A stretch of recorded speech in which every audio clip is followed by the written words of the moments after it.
I felt incredible. I'd felt the best that I'd ever felt. Yet, my doctor told me that I could not continue eating this way because it was going to be detrimental to my health. But I began to question, well, where is my fiber coming from? Where are all my vitamins and minerals coming from? They cause issues in the kidney, leading to kidney stones. They cause thyroid problems, even cancers within breast tissue. Aches and pains, a lot of so-called arthritic pains, predominantly oxalate-based from spinach. But when we really look into the crux of this, I began to look into what volume of this compound does it take to kill a human person, a human being, an adult human being. And it's as little as 3,000 milligrams. I found packs of spinach that have been tested with as much as 1,600 milligrams per pack. It's half the amount that's capable of killing.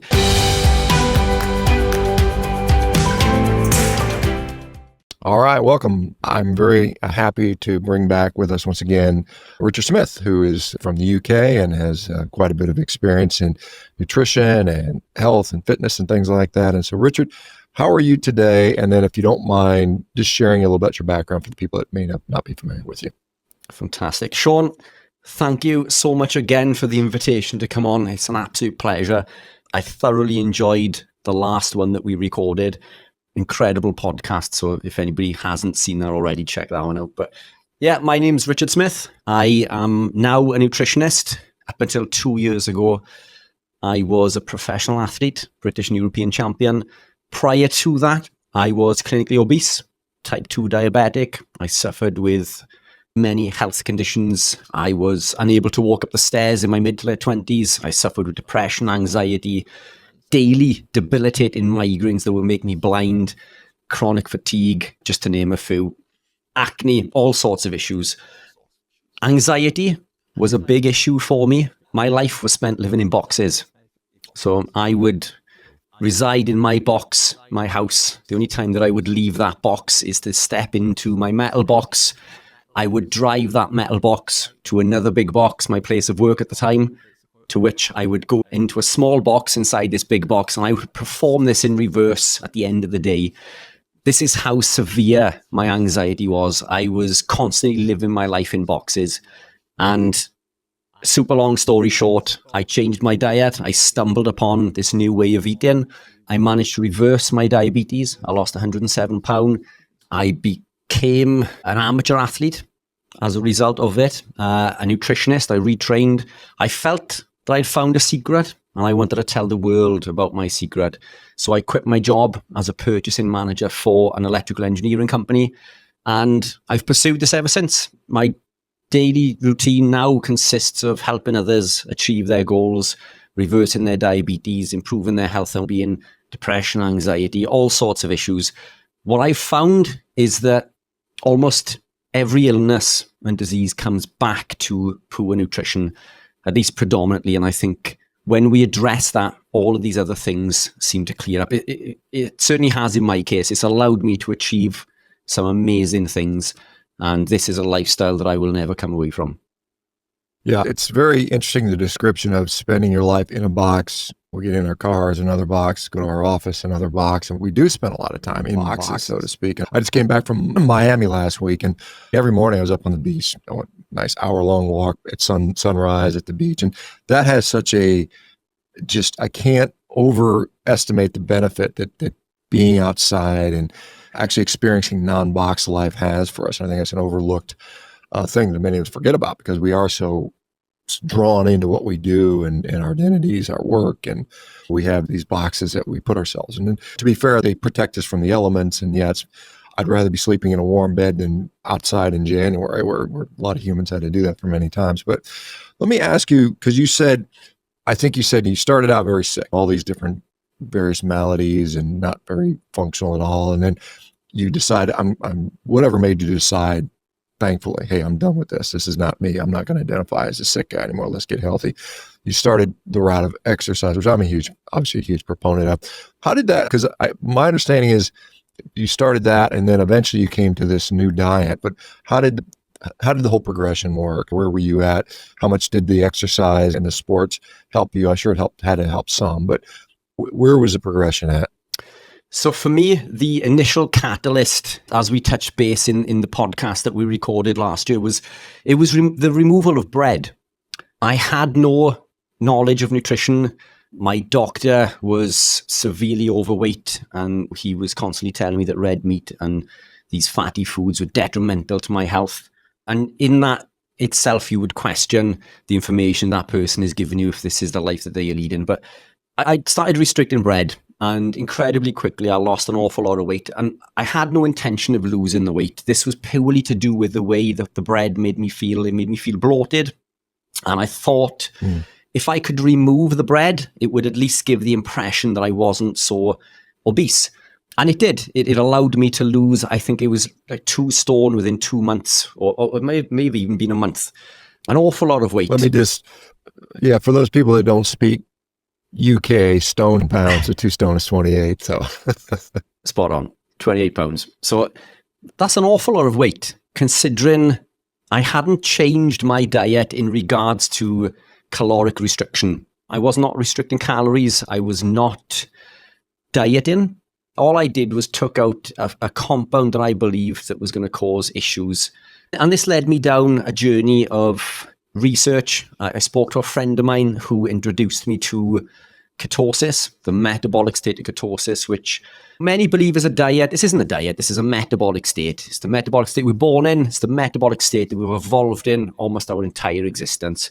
And in fact, if we were to put man's entire existence into a 365-day calendar, we've been in that metabolic state of ketosis for 364. So this isn't a diet. This is an environmental issue, not a dietary thing. We can get into this deeper if you want when we look at hormesis and the benefits of hormesis and the increase in glutathione and why people believe that certain compounds confer these benefits. But in fact, they do not. We look at many vegetables, for example, that we are told are antioxidants, but they are in fact pro-oxidants. But we can get into that if you like. But I was introduced to that, and I started to feel absolutely incredible. And over the course of 12 months, as I said, I reversed the diabetes. I had lost 107 pounds. I felt incredible. I'd felt the best that I'd ever felt. Yet my doctor told me that I could not continue eating this way because it was going to be detrimental to my health. This time was 10, maybe 11 plus years ago. Now, the internet and social media networks are full of people with carnivore stories, ketogenic stories, success stories. These weren't around 10, 11 years ago, at least not predominantly in the UK. So from every angle, I had a medical professional telling me that this way of living was detrimental to my health. I had family members concerned because I was consuming lots of saturated fats. They were also concerned because I was eating lots of red meat, and apparently red meat leads to cancer. My diet, according to these professionals and my family and everything that you see on the media, I had the worst diet that you could think of, but I felt the best that I'd ever felt. And in that moment, I decided to listen to my body. I didn't want to listen to the information. I'd been following this information my entire life. I went through spells where I did eat a lot of rubbish, but I was the poster boy for the food pyramid, the eat plate. I consumed my whole grains. I avoided my saturated fats. I cooked in vegetable oil. I avoided my red meat. And that's what led me to becoming incredibly unwell. Off the back of the way that I felt, I decided to make that decision, persevere on my lifestyle, and I've never looked back. Yes, I've fallen off the wagon many times, I'm only human, but this has led me down a path. Originally, I was low carb, then I became ketogenic, which I'd class as being dirty keto, and then I gravitated into more of a ketogenic lifestyle. As you begin to educate and research, you realize that certain compounds, even within the ketogenic lifestyle, are not so good for you. I used to make kale and spinach smoothies every day. I'd put kale and spinach into a blender with black pepper and turmeric, and I felt the best that I'd ever felt at that point. And if anybody told me at that moment that what I was doing was unhealthy, I wouldn't have believed it because I felt so good. But the fact is, I felt better and I was healthier in spite of, not because of. My body was producing ketones, beta-hydroxybutyrate. Beta-hydroxybutyrate blocks NLRP3 inflammasome. It increases mechanical efficiency of the heart, blood flow. It supplies energy to the brain. It breaches the blood-brain barrier when glucose can't. For all of these reasons, I felt incredible in spite of consuming these plant compounds.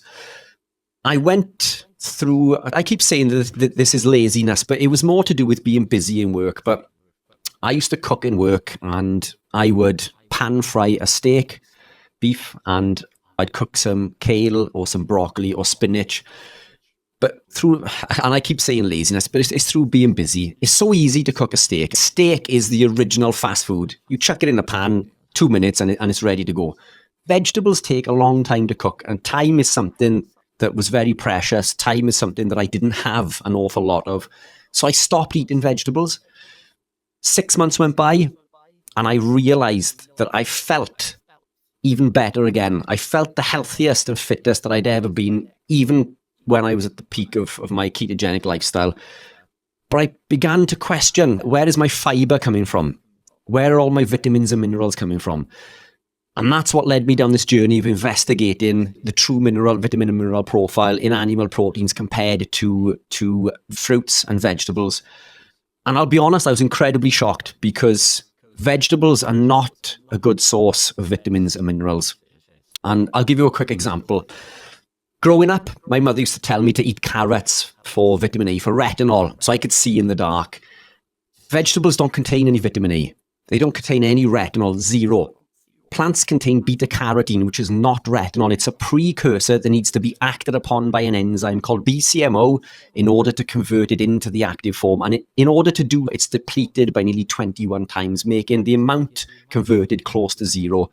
B vitamins, almost non-existent, with cobalamin being completely non-existent. Vitamin B12 does not exist in plants. Vitamin D does not exist in plants.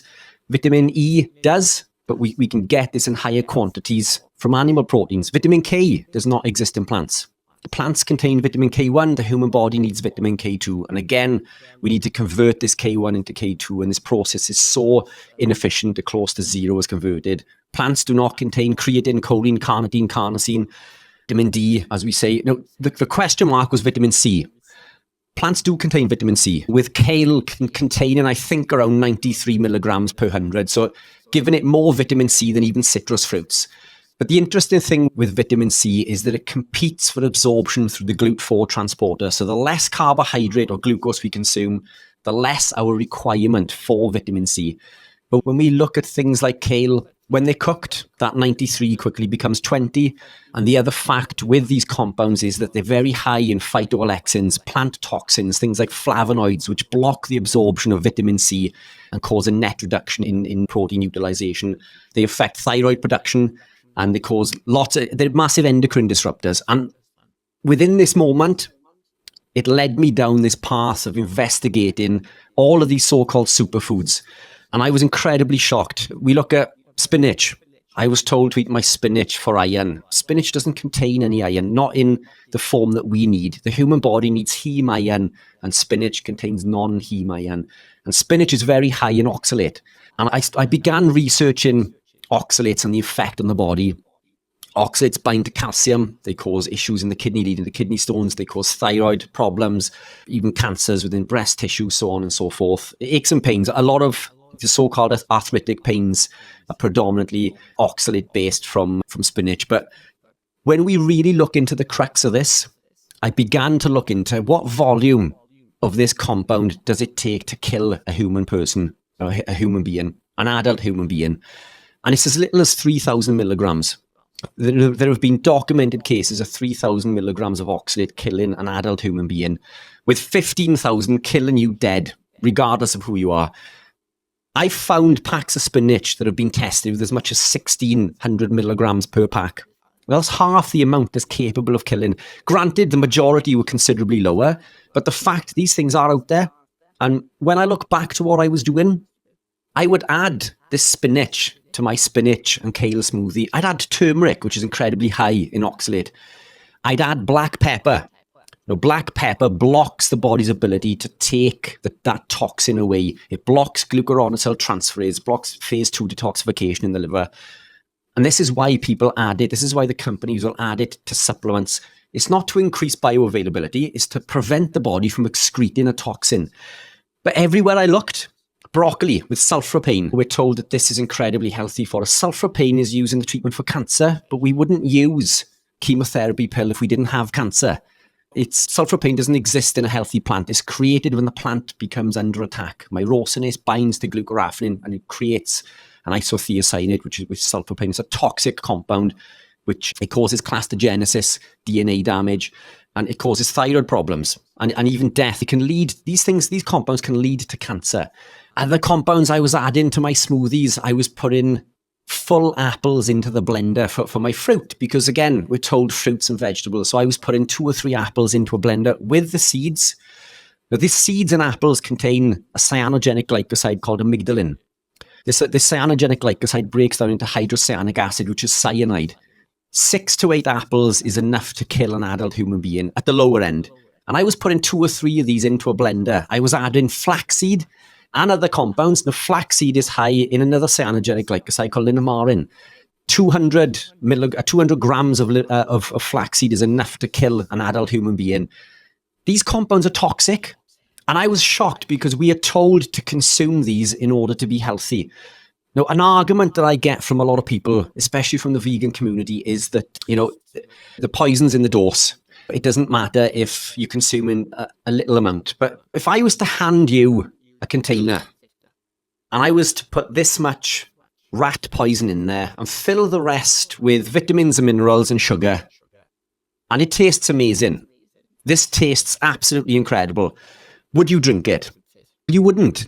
Nobody in their right mind is going to drink that because it contains a little bit of rat poison. But this is exactly what we're doing with these compounds. We're consuming this amount in all of the foods that we eat with these fruits and vegetables. And they're accumulative. They can build up and cause all sorts of issues, causing slow damage and fast damage. All of these things build up and cause lots of issues. And these are the reasons that I was sick. These are the reasons why I was unwell.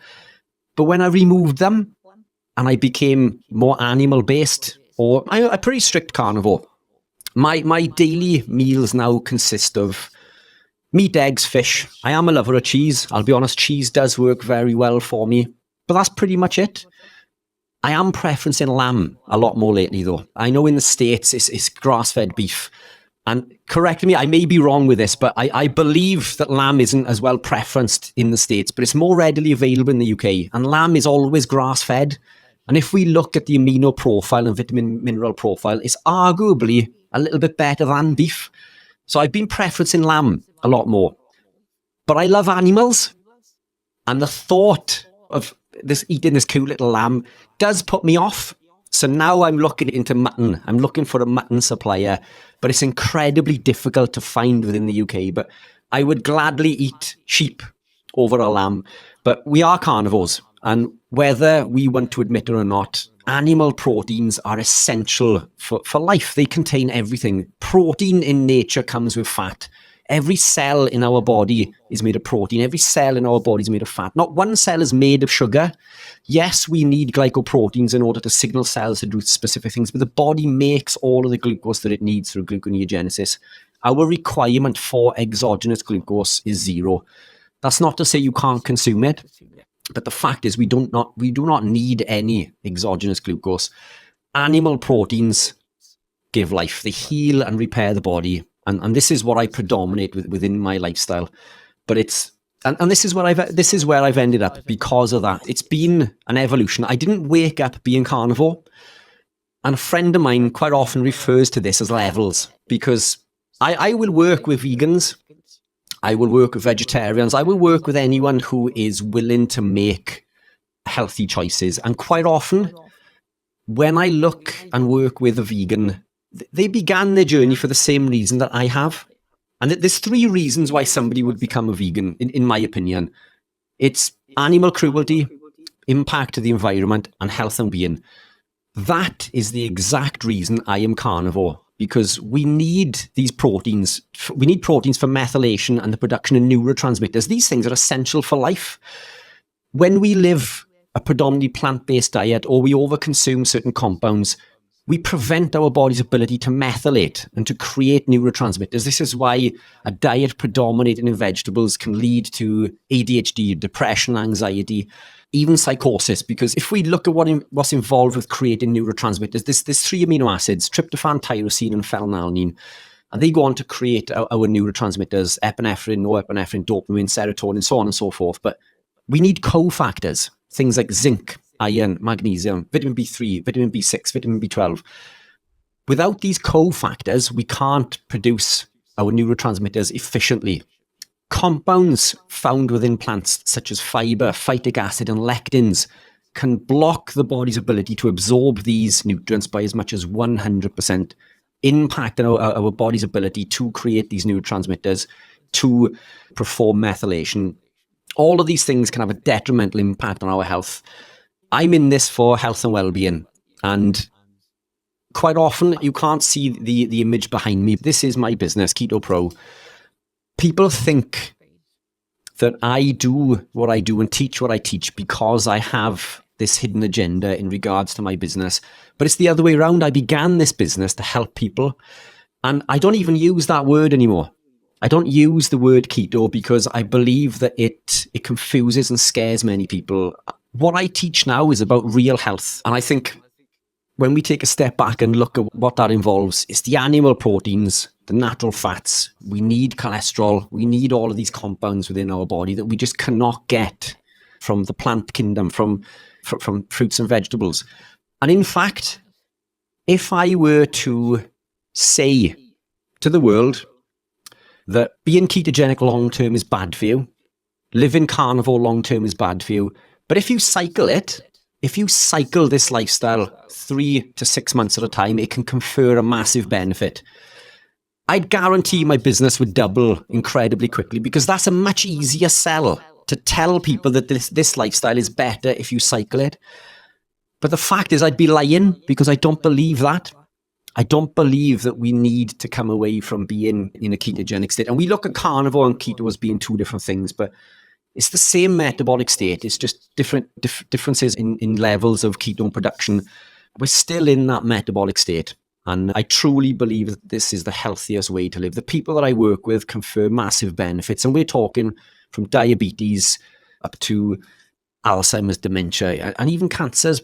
There's incredible benefits. And as you see this, I'm preaching to the choir, to you and everyone who's listening. But this is real. And this is why this is my life.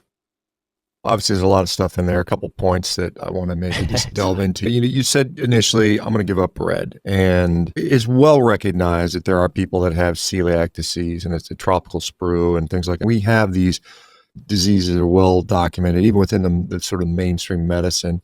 And they say it's only 1 or 2% of the population. Most people don't need to worry about it. But it seems like at least gluten, gliadin, and some of these other compounds are at least taking some notice that there's a problem. But then you point out, hey, there are cyanide-like compounds and lots of them, and I've talked about this in the past, that do seem to have an impact negatively on some people. And obviously everybody has different tolerances to certain things, or maybe they're broken in different ways to where these things become more problematic, because we don't all get sick the same way. And my friend Amber and her talks about this. We all break differently. Some people develop mental health issues. Some people develop autoimmune diseases. Some people develop arthritis. Some people get fat. Some people get diabetic. But we all break, and the food has a role there. Let me ask you this question, because obviously you said these things are toxic at certain levels, and it's conceivable that you could consume enough to get sick, and that has happened. We've seen people that go into kidney failure from taking those green smoothies and stuff like you mentioned. And I drank them too. And when I was keto, I was eating massive spinach salads. I never liked them. I was just like, that's what I'm supposed to do. So I ate them. Never liked the things. And I find now this carnivore diet is so much more enjoyable for me than trying to cobble together some ketogenic vegetables or something like that. That's me. But why do you think it is? Because there are clearly vegetarians, vegans, particularly like fruitarians. They eat massive amounts of fruits and vegetables and they don't die. They may get skinny fat and so on, but they're not dropping dead. Why are they still so alive? Are we developing tolerances to these things, or what do you think's going on there? Firstly, let's take it back to the gluten and gliadin. Even gluten-free products still contain wheat germ agglutinin, and then other plants will contain phytohemagglutinin. All of these compounds are types of lectins that can still cause intestinal permeability by releasing that molecule zonulin, which will cause a gap in the epithelial cells lining the gut. Autoimmune comes from this intestinal permeability. Arthritic pains is autoimmune. And again, that begins its journey as intestinal permeability. through a process called molecular mimicry, the body starts attacking other proteins within the body that look similar to those proteins. So I think that all of these illnesses come back to healing the gut. Healing the gut is job number one. I think this is where we need to begin. And this is why removing gluten may confer a benefit, but I don't think it's the be all and end all. You can be tested for celiac disease and you can show negative, but there's something called non-celiac gluten sensitivity. And I believe it's a spectrum. And I think that we're all on this spectrum, just varying degrees of susceptibility.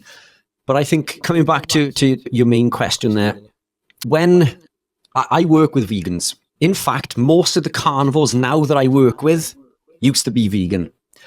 And when I speak to them, they began their journey through different ways.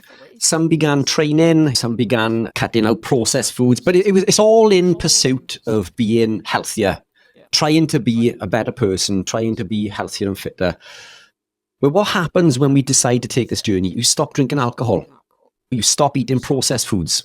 You begin to become more active. You may join the gym. You may join a local running club. You may practice meditation and yoga. You start to become, and I hate this word, but you become a biohacker. That's the buzzword going around at the moment. I hate it. Start to look at how we can hack the body, and we start to look at grounding. And you said earlier, we were living in boxes, and when you were away, you're out in the sun, walking the beach. And that is incredibly important.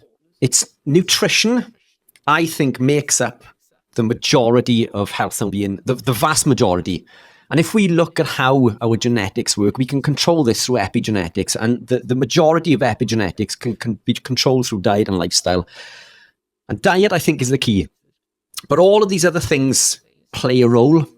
And this is something that I touched base on in a podcast that I recorded recently on the Blue Zones. Netflix have released this Blue Zone documentary. I don't know if you've seen it, but I recorded a podcast with a friend of mine, and we went through every location. And what we found is they do eat animal proteins, some of which consume more animal proteins than most places on the planet. They are isolated. They're away from the busy city life. They're in locations that are not stressed. They have good family networks. They've got a good support network around them. All of these factors attribute to us being healthy. And when we begin a vegan lifestyle, I believe that we are healthier in spite of and not because of. It's because we've made all these changes. We've cut the alcohol. We've dropped the cigarettes. We're becoming more active. We're practicing meditation. We're grounding. We're walking. We're meeting new people. We become part of a cult. Some people probably think you and I are part of a cult. Call it what you want. It's a support network. And within Revero and all of the groups that you move in, everybody's connected because we're all on a journey that we all understand.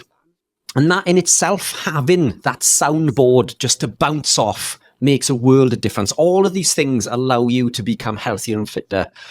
But what I find with the vegans who are now carnivore is 3 to 4 years in, they need to start supplementing, particularly with cobalamin, vitamin B12. And the reason for this is the liver can store X amount of vitamin B12. But those stores will soon wear out, and then they need to start supplementing. So they start supplementing with B12, and then it's other supplements. But because they felt so good in the beginning, they cannot resign to the fact that the reason that they feel unwell now, or not as good as they did prior to this, is because their lifestyle is inefficient. It's lacking essential nutrients. So I'm not saying that you can't live a healthy lifestyle. If being a vegan, I believe, is healthier than living a standard diet, a standard American diet, UK diet, whatever you want to call it, because you were cutting out the processed foods. You're cutting out most of the seed oils. Yes, many vegans will consume lots of other toxic compounds as well, but it's in spite of and not because of. And so I think being a vegan is probably the second healthiest diet, as in not the worst for you. Beyond that, vegetarian, possibly because they're eating more fish and eggs. And then we move up this ladder, if you like, in regards to consuming more animal proteins. But carnivore is the pinnacle of health and well-being. I truly believe this to be the healthiest way to live. But it doesn't mean that you can't consume any of these compounds ever again. There are very few carnivores on the planet who are super, super strict. And by that, there are very few carnivores that don't indulge in something now and again. And I'll give you an example. I'm incredibly strict. I don't brush my teeth with toothpaste. I don't use mouthwash. I don't use aftershave because of the toxic chemicals within. So I'm incredibly fussy in regards to what I put into my body. My little girl, my 9-year-old daughter, made me a birthday cake.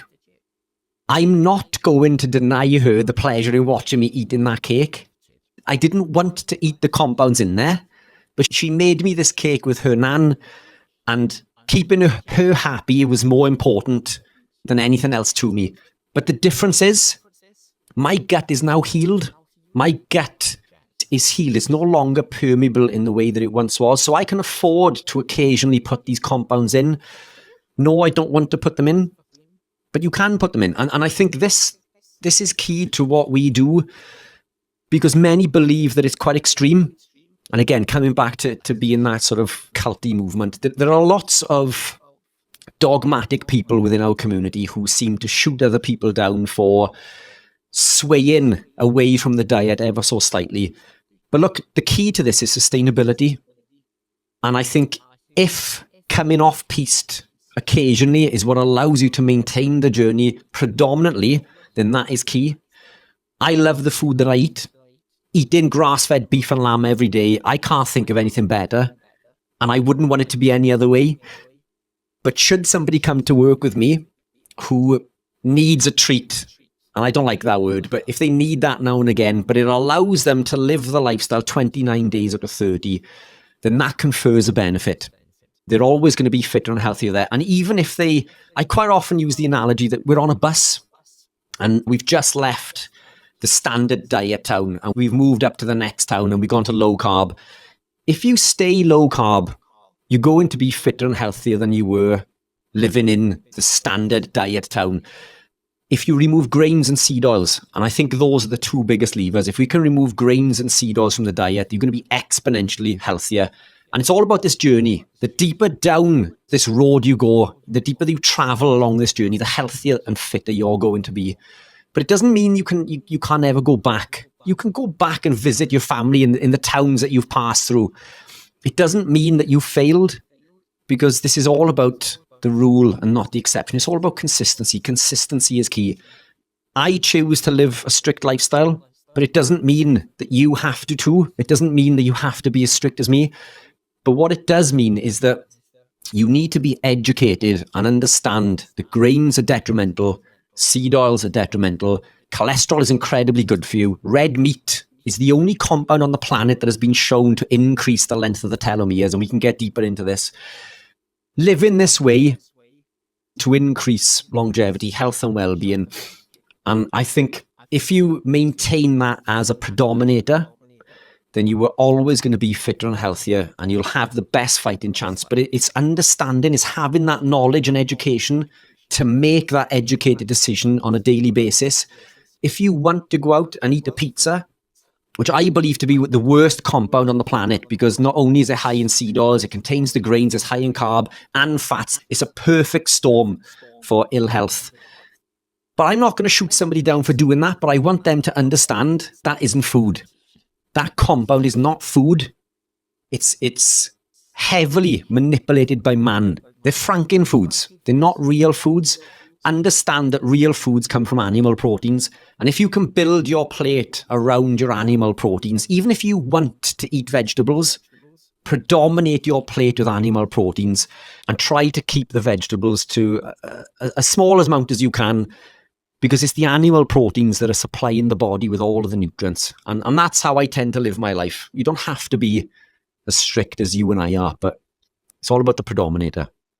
There are, what was I going to say? You can be very strict in your diet and perfect. There are some people that do that. And I've said for myself, very similar. 99% of the time, today I've got two New York strips and I might have a burger patty for dinner tonight. That's it. That's typical for me and has been for many years now. And that's how I truly feel my best. Occasionally, like I said, kid's birthday, have a slice of cake. That's very rare for me. I don't feel like I need it. I don't want it. It's not like I crave that. It's just I can take it or leave it, but sometimes I'll make a concession. When we're living in today, particularly, I assume, I don't know where in the UK you live, but if you live in a city, near a city, you're exposed to air pollution, you can't get away from some of this stuff. And so it's your body has to be able to deal with it. And obviously better nutrition is going to help with that. Let me ask you, when we talk about, a friend of mine, Robert Sivis, talks about carbohydrates being, instead of performance enhancing drugs, performance detracting drugs. And you as an athlete, and myself too, I've done very well without them. What are your thoughts on the role of carb? Because in fact, most exercise physiologists, most athletes will say, I got to have carbs to perform well. And if I don't have it, I'm just not going to do as well. What are your thoughts on that? So a few things there, Shawn. Let's take it back to what you said about the toxins. So I live in South Wales. I'm lucky enough to be in a small town. I'm surrounded by countryside and seaside. But look, when we look at why people will consume vegetables, it's because they believe that these vegetables are antioxidants, but they're not. They're pro-oxidants. And I will get to the question, I promise, but I think this is so important. The antioxidant effect that we see from vegetables isn't an antioxidant effect. It's a pro-oxidant effect. These compounds overactivate, they overexpress the NRF2 pathway, which is an oxidative stress pathway. And what we see is an elevation in glutathione. Glutathione is elevated to conjugate to this toxin to excrete it from the body. Scientists are seeing this elevation in glutathione and believing that it carries an antioxidant effect, but it isn't. It's a pro-oxidant effect. But what they say is that it's an effect of hormesis, a hormetic response in which we put something bad into the body, but it confers a positive benefit. But the thing is, when we consume these compounds, they do something called molecular hormesis. There's two kinds of hormesis, molecular and environmental. Molecular would be through the foods that we consume and through other compounds that affect the body. But this elevation of glutathione is short-lived. It quickly drops back down to baseline and soon ends below baseline. This isn't a true hormetic response. This is the same response that we will achieve through consuming lead, mercury, arsenic, tobacco, smoke, exhaust fumes, so on and so forth. The compounds that are in the air, the pollutions that are in the air. So if we are to believe that these compounds confer this benefit through the activation of this NRF2 pathway, we must also believe that lead, mercury, arsenic, and all these other compounds confer this benefit also. But we know they don't. They're not antioxidants, they are pro-oxidants. But when we look at hormesis, a hormetic response from environmental hormesis, which are things like cold water therapy, red light therapy, ketosis. Ketosis is environmental, in my opinion, and not diet. They do not activate the NRF2 pathway. We see this elevation in glutathione, which allows the body to detox all of these toxins. This production of beta-hydroxybutyrate, just by being in this metabolic state, allows us to detox and take these toxins out of the body.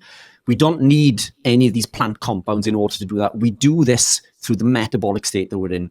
And the reason that I believe that a ketogenic state is environmental, because we don't have to eat anything to achieve it. If we don't eat, which is environmental, because we are lacking food within our environment, we become ketogenic. This is why it's environmental. Now, what the astute listener will notice is that a little bit of research will tell you that gravitating into a ketogenic lifestyle initially does activate this NRF2 pathway. So what the hell am I talking about? But it does this because we're not currently ketogenic. When we're born in a ketogenic state, and then we've trained ourselves, we use this term fat adapted, but we've become glucose adapted through the overconsumption of sugar. We've become our natural metabolic state. We're meant to be fat burners, but we've trained our bodies to become sugar burners. So when we come away from this, it's a shock to the system, and it does shortly activate the NRF2 pathway for 2 to 3 weeks, but it no longer activates it after that. If you were to continue from birth in a ketogenic state, there's no activation of this pathway. These plant compounds are not antioxidants, but living an animal-based lifestyle allows us to perform these true antioxidant benefits through a number of different pathways, again, through methylation, the production of SAMe, and so on and so forth. But we detox cleanly and healthily just by living this lifestyle. We don't need to take any of these other compounds in. I'm not saying there aren't times in which we can do for medication or medicinal purposes, but the fact is living the lifestyle allows us to detox efficiently. So I just wanted to touch base on that, because we quite often get confused between hormesis and pro-oxidants and antioxidants. But coming back to your other question, Apologies. No, it's okay. Go ahead. The long answer. Are carb required? No. I don't believe they're required at all. And let's break this down. Why would we take carbohydrates? So we may think the carbs build muscle, except they do not. They build zero muscle. And we've shown this in study after study. Carbohydrate that affect the elicitation of insulin does not further augment muscle protein synthesis. Zero at all. If adequate protein is consumed, the amino acid leucine activates an elevation of insulin. It'll activate mTOR, and that will allow our body to heal and repair. We can't further exceed this with consuming carbohydrate. We can, however, increase muscle protein synthesis if we co-consume protein with fat. Protein with fat. Every protein in nature comes with fat. Nature provides us with this perfectly packaged present. A piece of steak, protein and fat. An egg, protein and fat. Almost equal ratios, and it does vary depending on cut, but salmon, protein and fat. Chicken breast with the skin on, protein and fat. Nature gives us this perfectly packaged present in order to heal, repair, gain muscle, improve athletic performance. And in our wisdom, what do? We take the fat off the chicken breast. We cut the fat off our steak. What are we doing? It's already there. Fat and protein will increase muscle protein synthesis. So that's one. So carbohydrate does not increase muscle protein synthesis. When I was bodybuilding, the bodybuilding community said to me that you need carb to build muscle. The only time you would benefit is if you were an endurance athlete. I've come away from bodybuilding and now I compete in endurance events. I've now gone into running and cycling, duathlons with the aim of doing triathlon eventually. And I'm new to all of these things. And now the community that I'm in, within this athletic performance community, endurance performance, you can't compete in endurance events without carb. You may be able to get away with it in bodybuilding, but you can. So it's mad because two opposite ends of the scale are saying that the other sport requires, that their sport requires carb while the other doesn't. And I've proved it in both. I managed to build an incredible amount of lean muscle mass within 5 years of competing. And I was beating people who had been training for 20 plus years. And that allowed me to become British and European champion.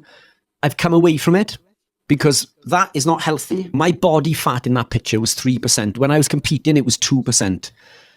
That is not healthy. I was incredibly unwell, but it was fit for purpose.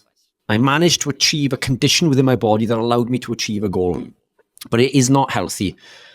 So when we look at power, carbohydrate for power, let's look at the energy systems. We've got the phosphocreatine energy system, the glycolytic energy system, and the fat burning system.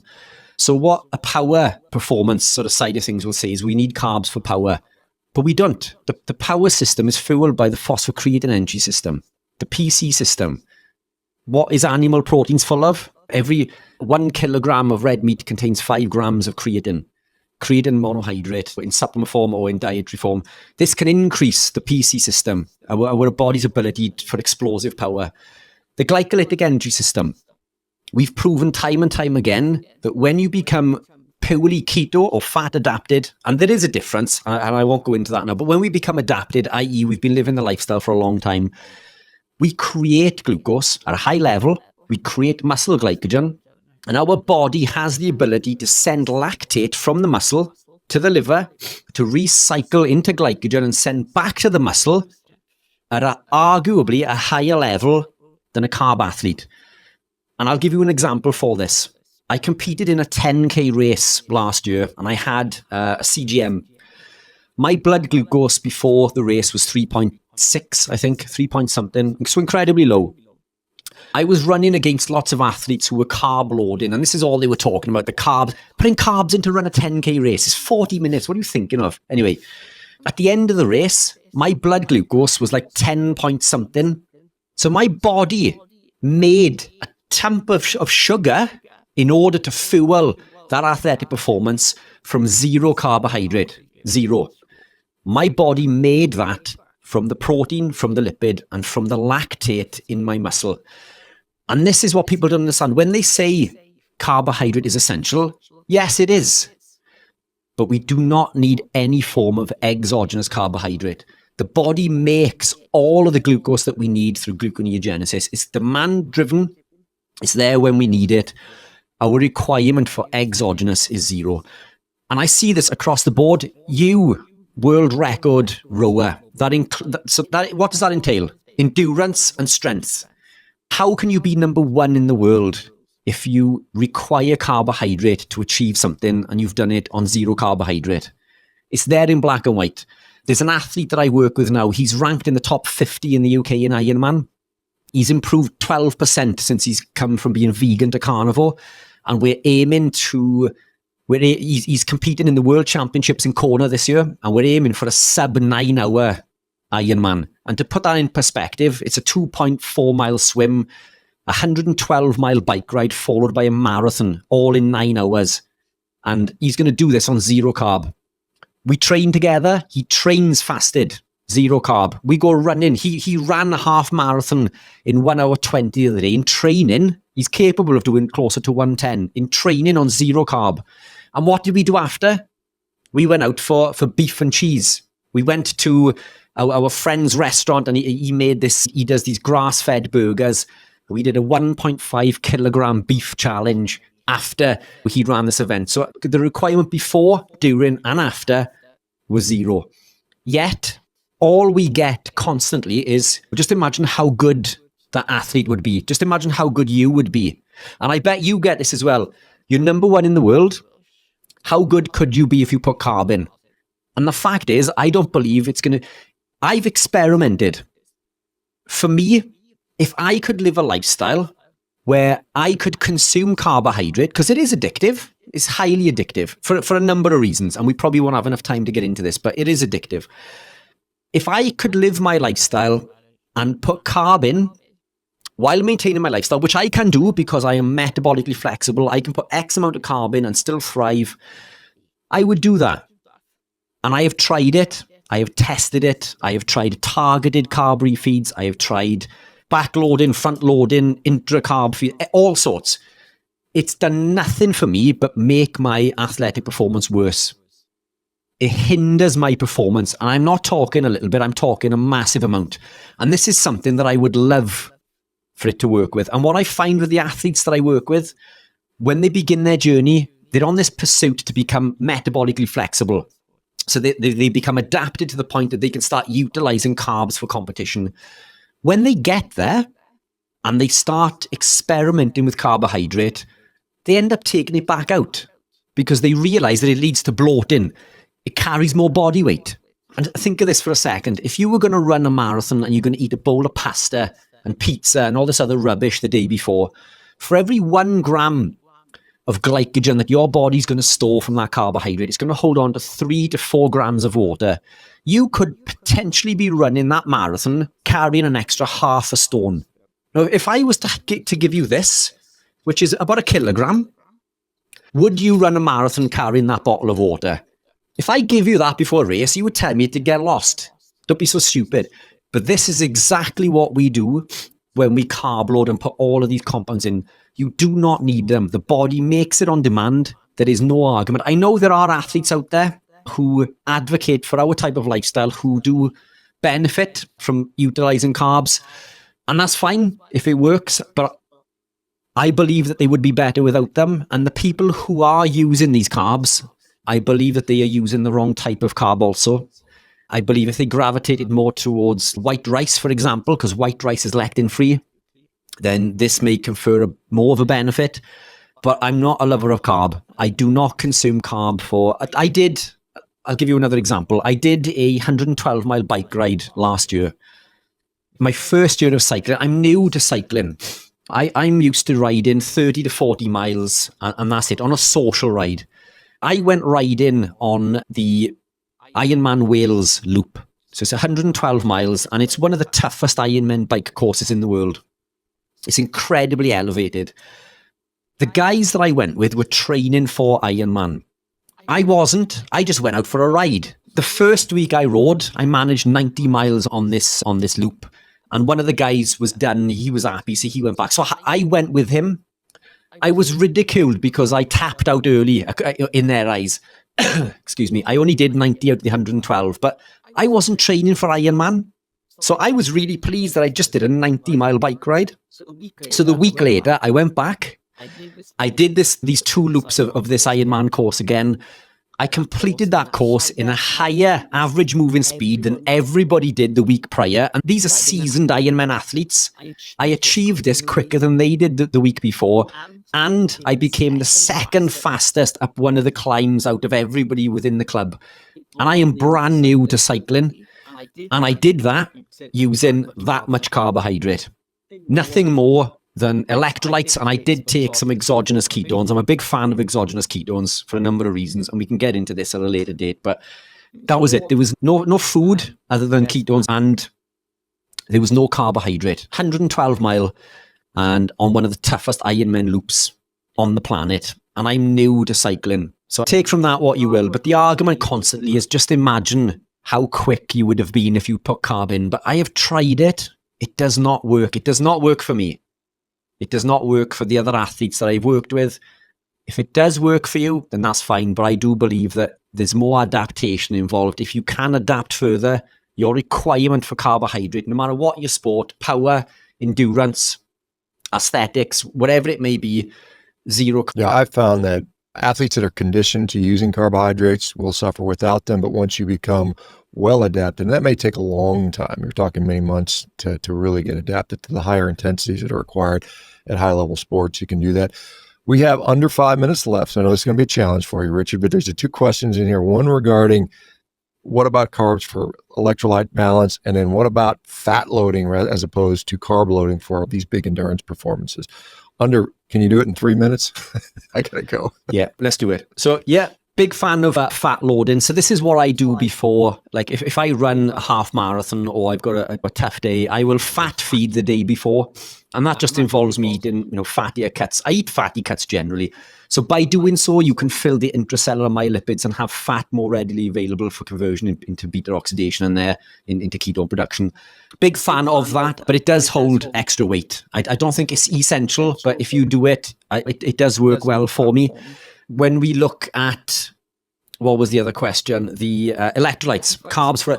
No, there's plenty of electrolytes in animal proteins. And if we look at a piece of beef, for example, and all our animal proteins, bar eggs and bar milk, which are designed to supply something with new life, the ratio is incredibly high in potassium, 4 times lower in sodium, and then we drop right down to magnesium and calcium, which are on equal levels, give or take, within the cell. It's almost a 1-to-1 ratio with calcium and magnesium. A lot of athletes will supplement with calcium because it's involved in energy production, but by doing so, it can calcium is excitatory to the muscle, and magnesium calms the muscle. So it can lead to cramping. This is why most athletes will get cramping when they are competing. It's because they've consumed too much calcium through maybe supplementation. But animal proteins are full of electrolytes. I supplement with electrolytes. I produce electrolytes. I produce what I believe to be the world's best electrolyte formula. That's a talk for another day. But if we live a true carnivore lifestyle, and I'm talking, so let's look at the bone of a piece of beef. If we eat, the connective tissue is high in the glycine, which helps us moderate the glycine to methionine ratio. It's incredibly high in all of the collagen compounds, as well as electrolytes. The knuckle on the bone of chicken, for example, is a good source of electrolytes. What we would have done during our evolutionary period is we would have crushed the bones and we would have eaten the marrow from the bones and all of the gristle. We don't do this anymore. If you do this, if you eat organ meats, you don't have to eat organ meats, but they are a good source of electrolytes also. But it's the connective tissue and the gristle and all of the bits that we tend to remove from the bone. These are very high in electrolytes. This is why we make bone broth. This is where we get the collagen from and the electrolytes from the bone broth. You can buy bone broth or you can make it yourself. I would recommend everybody try that because it is a process, and it takes 2 days for beef bone broth and about 24 hours for chicken. But I recommend everybody to try it once. But no, I don't believe you need carbohydrate for electrolyte balance. We can achieve this through an animal-based lifestyle, and I believe there's better ways maybe to get electrolyte supplementation than putting in carbohydrate. There's no net benefit, I believe, to putting in the carb compared to not putting that in. But super short answers for me. We could have gone to town on those, but how was that for 3 minutes? That's perfect. Just 1 minute left. So where do people find you, Richard, if they want to find more? Perfect. Appreciate that. Instagram and keto_pro. My personal page is Richard_Anthony_Smith. YouTube, I'm Keto Pro. If you visit YouTube, you can, almost every video on there has a link to my link tree, where you can contact me directly. The website direct is theketopro.com. I offer consultations. I do free coaching as well within the group. I go live on YouTube every Sunday at 7 p.m. So that's an ideal opportunity to join for free Q&A. And within my private group on Mondays at 5 p.m. And you, I believe, are joining us for our next 24-hour Carnivore-a-thon in July, which you kindly did last year. So we're going live for 24 hours again. And yeah, you've kindly agreed to, I hope you're still available for that. I'm not really looking forward, but that's going to be 24 hours jam-packed with some of the world-leading experts within this space. So keep an eye out for that also. Richard, thank you very much. I have to go. Thanks, everybody. Appreciate it. We'll talk to you soon. Bye-bye, guys.